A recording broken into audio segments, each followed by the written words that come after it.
एक 80 वर्षीय पिता अपने 40 वर्षीय शिक्षित बेटे के साथ अपने घर में कुर्सी पर बैठा था। अचानक उनकी खिड़की पर एक सूगा आकर बैठ गया। पिता ने अपने बेटे से पूछा कि यह क्या है? बेटे ने जवाब दिया कि यह सूगा है। कुछ मिनट बाद पिता ने अपने बेटे से दूसरी बार पूछा कि यह क्या है? बेटे ने कहा, पिताजी, मैंने अभी आपको बताया है कि यह सुग्गा है। थोड़ी देर बाद बूढ़े पिता ने फिर से अपने बेटे से तीसरी बार पूछा कि यह क्या है। इस समय बेटे ने गुस्सा में बोला, यह सुग्गा है, यह सुग्गा है। थोड़ा समय बाद पिता ने फिर से अपने बेटे से चौथी बार पूछा कि यह क्या है। इस बार बेटा अपने पिता पर चिल्लाया, तुम क्यों पूछते रहते हो मुझसे एक ही सवाल बार बार? हालांकि मैंने आपको कई बार कहा है कि यह सुग्गा है। क्या आप इससे समझ नहीं पा रहे हैं?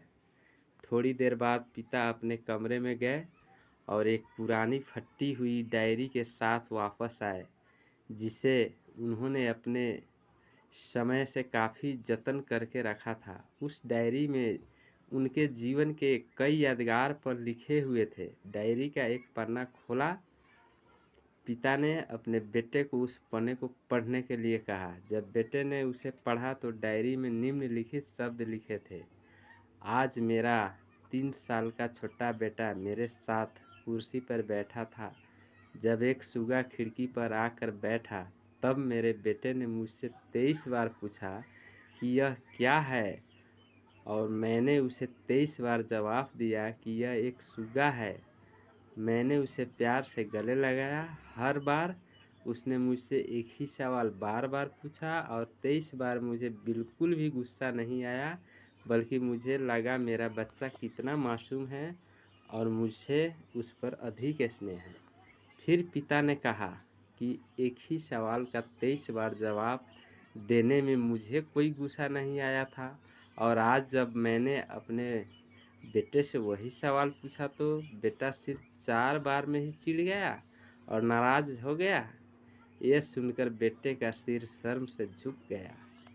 तो अगर आपके माता पिता वृद्धावस्था में है तो उन्हें कभी नकारे नहीं या उन्हें बोझ के रूप में न देखें, लेकिन उनसे प्यार भरे शब्दों में बोले, शांत, आज्ञाकारी, विनम्र बने और उनके प्रति दयालु रहे। आज से अपने माता पिता के प्रति विचारशील रहे। अपने आप को हमेशा ये याद दिलाते रहे कि मेरे माता पिता हमेशा के लिए खुश रहने चाहिए। उन्होंने मेरी देखभाल की है जब मैं एक छोटा बच्चा था। उन्होंने हमेशा मुझ पर अपना निस्वार्थ प्यार बरसाया है। उन्होंने बिना तूफान और गर्मी के देखे सभी पहाड़ों और घाटियों को पार किया और मुझे आज समाज में एक व्यक्ति के रूप में सिर उठाने योग्य बनाया। भगवान के लिए मैं अपने बूढ़े माता पिता की सबसे अच्छी तरह से सेवा करूंगा। मैं अपने प्यारे माता पिता को सभी अच्छे और दयालु शब्द कहूँगा, चाहे वो कैसा भी व्यवहार करे। भगवान हमारे माता पिता को अच्छे से स्वस्थ और लंबे जीवन का आशीर्वाद दे। दोस्तों, आपको यह नैतिक कहानी कैसी लगी हमें कमेंट्स में ज़रूर बताइए और इस चैनल को सब्सक्राइब कीजिए। Thank you.